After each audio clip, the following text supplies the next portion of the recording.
नमस्कार, स्वागत है आप सभी का आपके अपने ऑनलाइन इंस्टीट्यूट निशांत ज्ञान के यूट्यूब प्लेटफॉर्म पर। मैं नितिन उपाध्याय आप सभी साथियों का स्वागत करता हूं, अभिनंदन करता हूं आज के अपने इस वीडियो में। मित्रों, आज जो है 2023 बैच के लिए मैं वीडियो बना रहा हूं। 2023 बैच में उत्तर प्रदेश में डीएलएड करने वाले बहुत सारे छात्र हैं जो हमसे लगातार यूट्यूब के माध्यम से, ट्विटर के माध्यम से, इंस्टाग्राम के माध्यम से, जहाँ से भी हमसे जुड़े हुए हैं, वो बच्चे लगातार कहते हैं कि भैया आप कुछ वीडियो हमारे लिए भी बना दीजिए। तो मैं आपके लिए यह वीडियो बना रहा हूं। निश्चित तौर पे आप सभी लोग जानते हैं 31 अगस्त तक आप सभी लोगों ने फॉर्म डाला है। बहुत जल्द आप सबके जो है काउंसलिंग की प्रक्रिया शुरू होगी। काउंसलिंग की प्रक्रिया के बाद आपको जो है कॉलेज अलॉटमेंट हो जाएंगे, उसके बाद आपकी पढ़ाई लिखाई वगैरह शुरू होगी। ठीक है, तो लगातार आप लोग पूछते रहते हैं कि कैसे कैसे क्या होगा। तो मित्रों मैं बता दूं इसका प्रोसेस क्या होता है। वैसे प्रोसेस इसका ये होता है, जब आप काउंसलिंग कराएंगे 10,200 रुपये जमा होगा। चाहे आप प्राइवेट हैं चाहे आप सरकारी हैं, 10,200 रुपये काउंसलिंग के समय जमा होता है। और उसके बाद जो फीस जमा होती है कॉलेज में 31,000 रुपये फीस जमा होती है। अर्थात जो आपके प्राइवेट कॉलेज की फीस होती है 41,000 रुपये होती है। ठीक है, सबसे बड़ी बात है, ज़्यादातर बच्चा ये पूछने मतलब हमसे यही प्रश्न आ रहे हैं, भैया हमारा इतना है, क्या इतने पर हमें जो है डाइट कॉलेज मिल जाएगा। तो मैं आपको बता दूं इस बार जो है 5 लाख से अधिक आवेदन हुए हैं। और यूं कहें तो लगभग 3 लाख से ज़्यादा आवेदन जो है फाइनल सबमिट हो चुके हैं। 3 लाख से ज़्यादा आवेदन जो है फाइनल सबमिट हो चुके हैं। तो आप सभी लोग जानते हैं कि इस बार जो है कंपटीशन यहाँ भी है, इतने आसानी से आपको डाइट कॉलेज नहीं मिलेगा। कुछ डाइट कॉलेज होते हैं जहाँ पे जो है कंपटीशन ज़्यादा होता है। जैसे बात करें इलाहाबाद डाइट की, तो इलाहाबाद में बहुत ज़्यादा कट ऑफ जाता है। प्रतापगढ़ की भी कट ऑफ ज़्यादा जाता है। या यूँ कहें तो पूरे उत्तर प्रदेश में मात्र 67 डाइट कॉलेज है। 67 डाइट कॉलेज की वजह से और डाइटों में जो है पढ़ने वालों की संख्या या यहाँ फीस कम लगती है, इस वजह से ज़्यादातर बच्चे यहाँ पढ़ना चाहते हैं, तो मेरिट ज़्यादा जाती है। तो मैं आपको मोटा आंकड़ा बता दूं कितने पर आपको डाइट कॉलेज मिल सकता है। ठीक है, और अगर आपको डाइट कॉलेज ही चाहिए तो आपको क्या करना चाहिए काउंसलिंग के समय, वह भी मैं बता देता हूं आपको। देखिए मित्रों, जिस बच्चे का जनरल कैटेगरी में 230 से 235 इतना है, 230 आप सभी लोग जानते हैं ना, हाई स्कूल का 10वीं का परसेंटेज, 12वीं का परसेंटेज प्लस ग्रेजुएशन का परसेंटेज ये जोड़ा जाता है। इतना तो आप सभी लोग जानते होंगे। तो 230 से 235 के बीच जिस बच्चे का है ग्रेजुएशन में, वो जनरल कैटेगरी में है, तो वह जो है डाइट कॉलेज पा सकता है। ठीक है, उसके बाद यहीं ओबीसी की बात करें तो ओबीसी बच्चा 230 जाएगा। ठीक है, ओबीसी 230 जाएगा, इसके नीचे आने की संभावना नहीं है। अगर आपको 210, 215, 220 कोई कह रहा है तो बिल्कुल ये गलत है। 235 के नीचे 236, 200 मैं बता दूं, अगर इलाहाबाद डाइट की बात करूं तो इलाहाबाद डाइट में 230, 235 जनरल की भी नहीं जाएगी। पूरे डाइटों की मैं औसत लेकर के चल रहा हूं। अगर खास करके इलाहाबाद डाइट की बात करें तो इलाहाबाद डाइट में 240 के ऊपर जिसका होगा उसी का होने वाला है, उसके नीचे वालों का नहीं होगा। ठीक है, तो ओबीसी में 230 के नीचे आप उम्मीद मत करिएगा कि आपका हो सकता है। उसके बाद वहीं एससी की बात करें, देखिए कुछ डाइटों में थोड़ा कट ऑफ कम जाता है। ऐसा नहीं है कि 230 के नीचे है तो किसी भी डाइट में नहीं होगा। आप अपने यहाँ के डाइट की स्थिति बताइएगा अगर कमेंट बॉक्स में, तो मैं बता दूंगा 230 के नीचे वहाँ होगा कि नहीं होगा। कुछ लोग मतलब ये 230-25 भी मान सकते हैं। 225 के अगर ऊपर हैं आप तो आपका हो जाएगा। ठीक है, एससी में अगर बात करें मित्रों तो एससी की कट ऑफ जो जाएगी 210 के आसपास जाएगी, 210 से 215। अगर 210 से 215 के आसपास आपका एससी में परसेंटेज बन रहा है तो आपको डाइट कॉलेज आसानी से मिल जाएगा। और वहीं एसटी की बात करें मित्रों तो एसटी की कट ऑफ 200% लगभग 200 जाएगी, 190 से 200 के बीच। ठीक है, तो ये हो गया एससी एसटी की कट ऑफ। वही ईडब्ल्यूएस की कट ऑफ की बात करें तो ईडब्ल्यूएस की कट ऑफ जनरल के बराबर ही लगभग रहेगी, जनरल ओबीसी के बीच में रहने वाली है। ठीक है, कट ऑफ की बात हो गई। कट ऑफ के बाद अब ज़्यादातर बच्चा ये पूछता है हमसे कि भैया मतलब प्राइवेट कॉलेज से डीएलएड करना सही है या डाइट कॉलेज से डीएलएड करना सही है। देखिए मित्रों, मैं दोनों बता देता हूँ, एक है डाइट कॉलेज, एक है प्राइवेट कॉलेज। ठीक है, मैं पूरा खोल करके बता रहा हूँ, यहाँ पर कोई लिपिर चिपिर बात नहीं। देखिए मित्रों, अगर आप डाइट कॉलेज से बीटीसी करते हो ना, पहले नंबर पे आपको पर डे विद्यालय जाना पड़ेगा। आप इस बात को यकीन मान लीजिएगा, आपको पर डे विद्यालय जाना पड़ेगा। अगर आप विद्यालय नहीं जाते हैं, 75% से कम उपस्थिति रहती है, तो आपको परीक्षा से वंचित करेंगे और ढेर सारे आपको जो है नियम कानून वो लोग बताएंगे। प्राइवेट कॉलेज में क्या होता है, आप अपने अनुसार यहाँ पे जो है जाएँ या ना जाएँ, चीज़ें आप टेकल कर सकते हैं प्राइवेट कॉलेज में। डाइट कॉलेज में आपको जो है पहला बात ये होता है कि डाइट कॉलेज अगर आपके घर से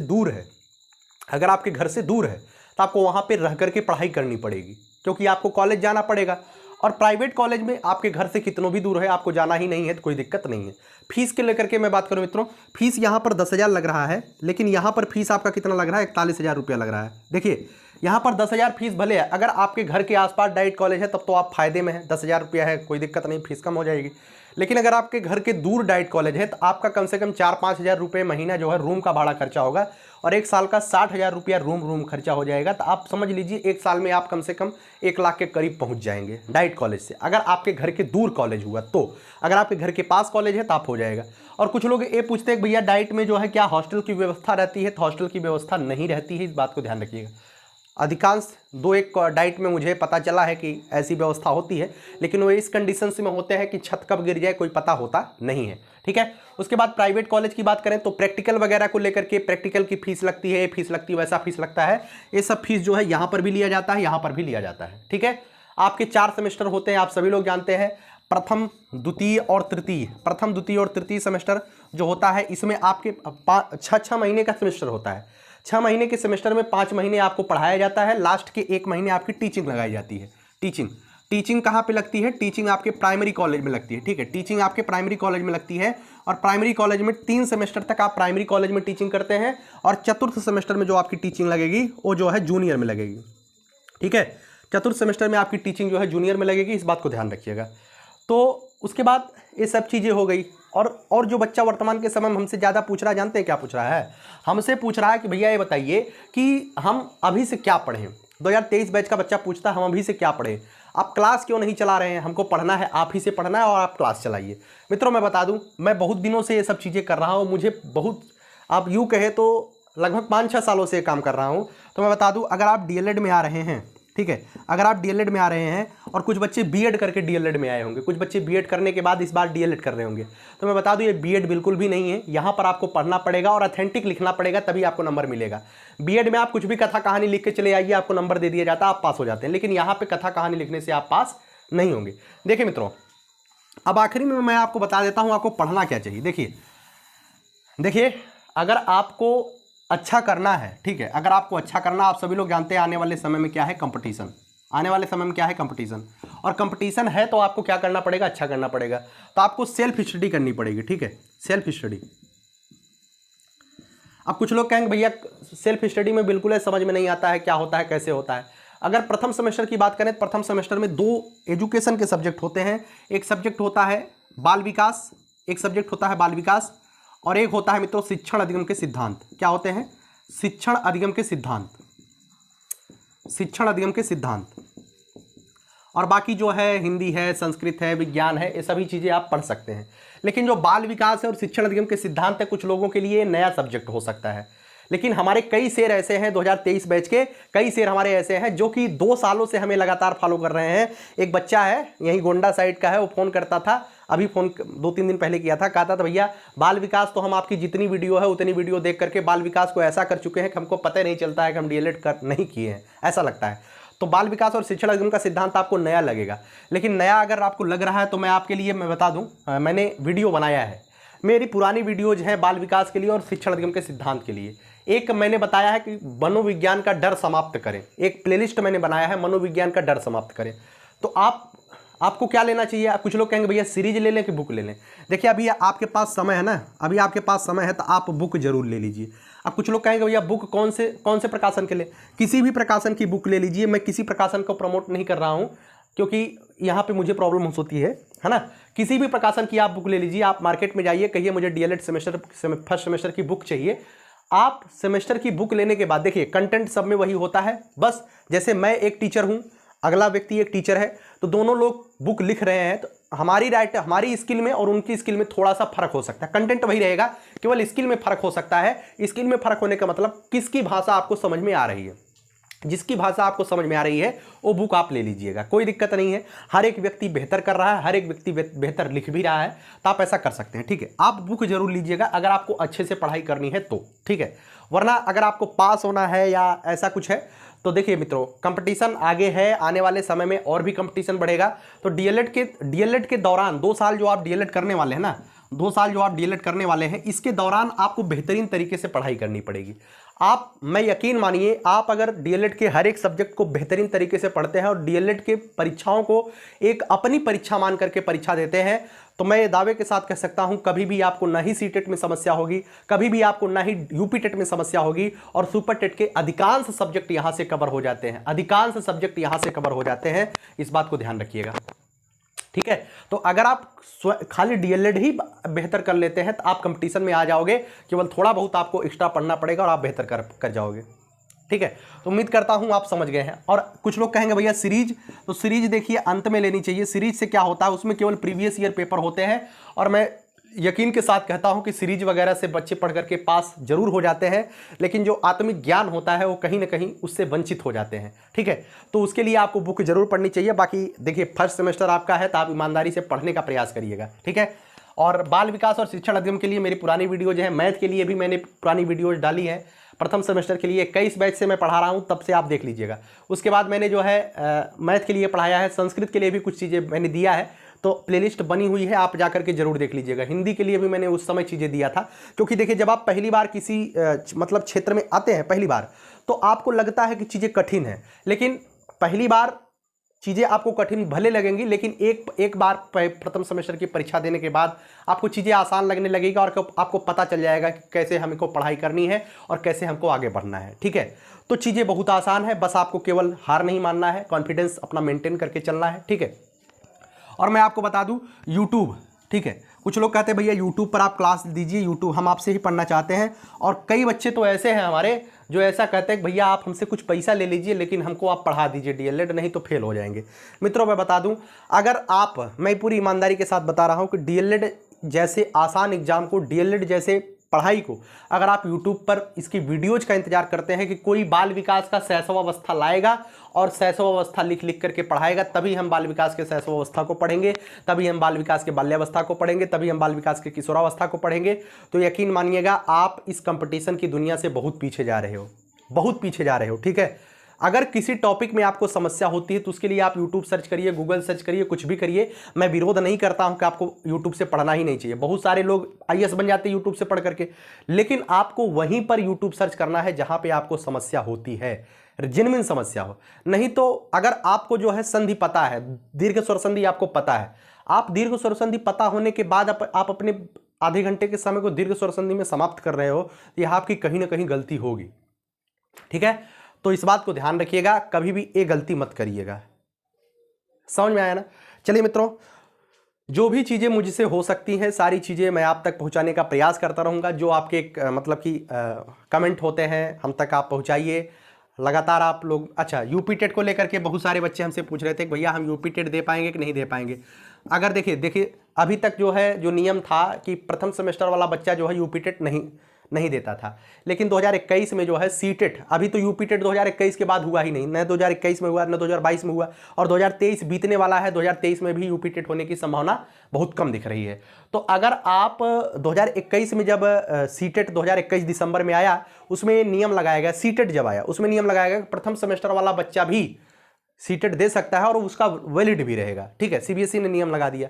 तो आप अब यूपी टेट आपको मतलब देने को मिलेगा कि नहीं मिलेगा इस पर संशय है, लेकिन मैं इतना जरूर बता दूं, आप सीटेट जरूर देंगे, सीटेट आप जरूर देंगे और सीटेट आपका वैलिड भी माना जाएगा। और अगर सीटेट आप दे रहे हैं तो मैं बता दूं आपका यूपी टेट भी वैलिड माना जाएगा, यूपी टेट भी आप देने वाले हैं। क्योंकि आप सभी लोग जानते हैं, मैं बोलना नहीं चाहता था लेकिन बोल दे रहा हूं कि उत्तर प्रदेश में भी भारतीय जनता पार्टी की सरकार और वहां भी भारतीय जनता पार्टी की सरकार, तो ऊपर जो केंद्र लेवल पे जो काम होंगे उस काम का विरोध कतई उत्तर प्रदेश की सरकार नहीं करेगी। अगर केंद्र में जो है सीटेट को वैलिड माना जा रहा है तो उत्तर प्रदेश में भी यूपी टेट में प्रथम सेमेस्टर के छात्रों को मौका दिया जाएगा, ठीक है। तो आप ये सब चीजें देख सकते हैं, ठीक है। तो उम्मीद करता हूं सारी चीजें आपको समझ में आ गई हैं। काउंसलिंग की प्रक्रिया देखिए, आपको अगर आपको केवल और केवल सरकारी कॉलेज ही चाहिए, आप चाहते ही नहीं है कि मुझे प्राइवेट कॉलेज कोई मिले, ठीक है, तो जब आपकी काउंसलिंग होगी तो आपसे जब मतलब कि आपसे जब मांगा जाएगा, क्या आपसे जब मांगा जाएगा स्कूलों का नाम, तो उसमें जो है कोई भी प्राइवेट कॉलेज मत डालिएगा, ठीक है, कोई भी प्राइवेट कॉलेज ना डालिएगा, ना डालें। अगर जब आपकी काउंसलिंग होगी, जब आपका अलॉटमेंट होगा विद्यालय का और आपको केवल और केवल सरकारी कॉलेज ही चाहिए, तो आप उसमें 3-4 सरकारी कॉलेज ऊपर डाल देते हैं, नीचे एक ही प्राइवेट कॉलेज डाल देते हैं। तो वाला तुरंत जो उनका वेबसाइट सर्वर रहता है वो तुरंत आपको उसी प्राइवेट कॉलेज को अलॉटमेंट कर देता है। ठीक है, तो अगर आपको प्राइवेट कॉलेज में एडमिशन लेना ही नहीं है तो आप सरकारी कॉलेज 1-2 कॉलेज जो भी आपको भरना है भरिएगा, उसके अलावा मत भरिएगा। अगर आपको प्राइवेट कॉलेज चाहिए तो 2-3 प्राइवेट कॉलेज भर दीजिएगा, आसानी से आपको मिल जाता है, कोई दिक्कत नहीं होती है। ठीक है, और उसके बाद कुछ लोग कहते हैं भैया बाद में जो है डायरेक्ट एडमिशन के तहत सीटें भरी जाती हैं डाइट में। ये दिन और थे, ये दिन अलग थे। 2021 में 2022 में इतनी स्थिति गंभीर हो गई थी डीएलएड की कि खोज खोज करके डाइट वाले बच्चे एडमिशन मतलब डाइट के लोग एडमिशन करवा रहे थे कि हमारे यहाँ आओ सीटियाँ फुल कर लो। लेकिन इस बार ऐसा नहीं होने वाला है। इस बार जो है धड़ाधड़ जो है सीट भर जाएगी। तो आप लोग गलती मत करिएगा, आप लोग एडमिशन ले लीजिएगा। अगर आपको करना ही है तो एडमिशन ले लीजिएगा। ठीक है, और डाइट और प्राइवेट में कोई दिक्कत नहीं है, कोई डाइट से करे कोई प्राइवेट से करे, वैल्यू एक ही होती है, कोई समस्या नहीं है। ठीक है, प्राइवेट से करेंगे तो अपनी कंपटीशन की आप तैयारी वगैरह करते रहेंगे, नहीं तो डाइट से करेंगे तो आपको जो है केवल और केवल डीएलएड 2 साल वो लोग कराएंगे, केवल 2 साल डीएलएड आपका कराएंगे और कुछ नहीं कर पाएंगे आप। इस बात को भी ध्यान रखिएगा। ठीक है, पढ़ाई लिखाई करते रहिए, जितना मेरे से हो सकता है सहयोग की कामना, मतलब कि जितना मेरे से हो सकता है सहयोग आपका हम करते रहेंगे। और कुछ लोग हमसे कह रहे थे भैया आपके प्रथम सेमेस्टर के नोट्स, देखिए मेरे जो प्रथम सेमेस्टर के नोट्स है ना, नोट्स मैं वो नोट्स जो है बिल्कुल पूरी फ्री ऑफ कास्ट मैंने पढ़ाया है, पूरी फ्री ऑफ कास्ट मैंने पढ़ाया है, यूट्यूब पर पढ़ाया है। तो जो नोट्स हैं बिल्कुल बहुत तरीके से नहीं लिखे गए हैं, बहुत करीने से नहीं लिखे गए हैं। ऐसा नहीं है कि आप केवल उसी नोट्स को आपको पढ़ करके आप बहुत अच्छा कर पाएंगे। देखिए मैंने नोट्स ज़रूर बनाया है, मैंने उस नोट्स को मात्र 120 रुपये में लॉन्च भी किया है और कई बच्चे इसमें जुड़े भी हैं, मतलब लिए भी हैं। तो कुछ बच्चों का कमेंट ये आता है कि भैया आपने बहुत गंदी राइटिंग में लिखा है, बहुत कम लिखा है, कंटेंट आपका कम है। तो मैं बता दूं जो नोट्स होता है वो शार्ट होता है, परीक्षा ओरिएंटेड होता है। ठीक है, तो जो मैं नोट्स आपको दिया हूं, नीचे डिस्क्रिप्शन बॉक्स में लिंक दिया गया है, अगर आपको ज़रूरत हो देख लीजिएगा। मात्र 120 रुपये में दिया हूँ, लेकिन ये नोट्स जो है 4-5-6 सब्जेक्ट, जो भी सब्जेक्ट मुझसे हो सकते हैं मैंने वहाँ पे दिया है। ये नोट्स परीक्षा ओरिएंटेड है मित्रों। क्या है? परीक्षा ओरिएंटेड है। अगर आप परीक्षा, ध्यान से सुनिएगा, अगर आप परीक्षा देने जा रहे हैं और इन नोट्सों को पढ़ करके चले जाते हैं तो आपका कल्याण हो जाएगा। इस तरीके से नोट्स बनाया गया है। 4-6-10 पेजों में जो है पूरे के पूरे सेमेस्टर को मतलब पूरे के पूरे सब्जेक्ट को कवर करने का प्रयास किया गया है। बाकी आपकी इच्छा, ऐसा जरूरी नहीं है कि आप नोट्स ही लेंगे तो ही कुछ होगा। अगर आपको लगता है, आप देखना चाहते हैं तो आप देख सकते हैं। ठीक है, तो उम्मीद करता हूं वीडियो आपको पसंद आई है। वीडियो पसंद आई है और कोई भी आपका सजेशन होता है, कोई दिक्कत होती है तो आप कमेंट बॉक्स में कमेंट करिएगा। और मैं बार बार कह रहा हूं कि डीएलएड के लिए आप अगर यूट्यूब पर वीडियो सर्च कर रहे हो डीएलएड की पढ़ाई के लिए, तो आप कंपटीशन से पीछे जा रहे हो। भैया हाथ जोड़ करके निवेदन है, आप सेल्फ स्टडी से पढ़ाई करो, क्योंकि कंपटीशन आगे बढ़ने वाला है। इस बात को ध्यान रखना। ठीक है, इस बात को ध्यान रखना। बहुत सारे लोग आपको जो है इधर उधर जो है मोटिवेट करते रहेंगे कि यहाँ पढ़ो वहाँ पढ़ो। जितना आप सेल्फ स्टडी करेंगे, आपके पास समय होता है, वही बच्चा आगे जाता है। आज जो बच्चा केवल और केवल ऐसा किया है, 2021 बैच के बच्चे आज रोते हैं। ठीक है, मुझसे काफ़ी बच्चों की बातचीत होती रहती है। और आखिरी में यही कहूँगा यार, 2023 बैच के अगर आप हैं तो चैनल को सब्सक्राइब करिएगा। मैं आपके लिए यही दिन रात काम कर रहा हूँ। 2021 में जब कोई नहीं कह रहा था कि डीएलएड हमेशा प्राइमरी में रहेगा, तब मैंने कहा था कि डीएलएड हमेशा प्राइमरी में रहेगा और डीएलएड प्राइमरी का हक है और उसे को मिलेगा भी। सुप्रीम कोर्ट 100% देने वाली है और आज वही हुआ। 21 बैच का हर एक बच्चा कहता है कि भैया आप ही थे जो कह रहे थे कि डीएलएड प्राइमरी के लिए है, और हर कोई बीएड को प्रमोट कर रहा था। लेकिन मेरे दिमाग में पता नहीं क्यों लग रहा था कि बीएड कभी ना कभी गच्चा जरूर खाएगा। और आज जो बच्चे बीएड कर रहे हैं, जो बच्चे बीएड कर चुके हैं, कहीं ना कहीं निराशा की स्थिति में जरूर हैं, क्योंकि अच्छी खासी वैकेंसी जो है प्राइमरी में आती है और वहाँ पे थोड़ा कम वैकेंसी आती है, तो कंपटीशन वहाँ पे ज़्यादा हो जाता है और यहाँ पे उसकी अपेक्षा आप कम मेहनत करके भी नौकरी ले सकते हैं। सारी चीज़ें होती है, बस आप लोग मेहनत करते रहिए। तो सब्सक्राइब आप जरूर करिएगा। हर एक 23 बैच के हर एक बच्चे निश्चित तौर पर निशांत ज्ञान से परिचित होने चाहिए। यह जिम्मेदारी मैं आपके ऊपर रखता हूँ। और जो भी आपका हो सकता है, जैसे कि कोई भी सब्जेक्ट हो, आप हमसे डिमांड करिएगा, मैं आपके लिए शुरू कर दूंगा। अगर कोई दिक्कत होती है, तो अगर कोई समस्या होती है किसी सब्जेक्ट में, तो आप हमसे बताइएगा, मैं आपके लिए खड़ा मिलूंगा। ठीक है, वैसे मैं यूपी टेट के लिए क्लासेज वगैरह जो भी मुझसे हो सकता है मैं देने का प्रयास करता रहूँगा। ठीक है, चलिए, उम्मीद करता हूँ वीडियो पसंद आई है। चैनल को लाइक से सब्सक्राइब जरूर करिएगा। आखिरी लाइन बोल करके वीडियो को समाप्त करूंगा। यही जज्बा रहा तो मुश्किलों का हल भी निकलेगा। जमी बंजर हुई तो क्या वहीं से जल भी निकलेगा। न हो मायूस न घबराई अंधेरे से मेरे साथी, इन्हीं रातों के दामन से सुनहरा कल भी निकलेगा। बहुत बहुत धन्यवाद। जय हिंद, जय भारत।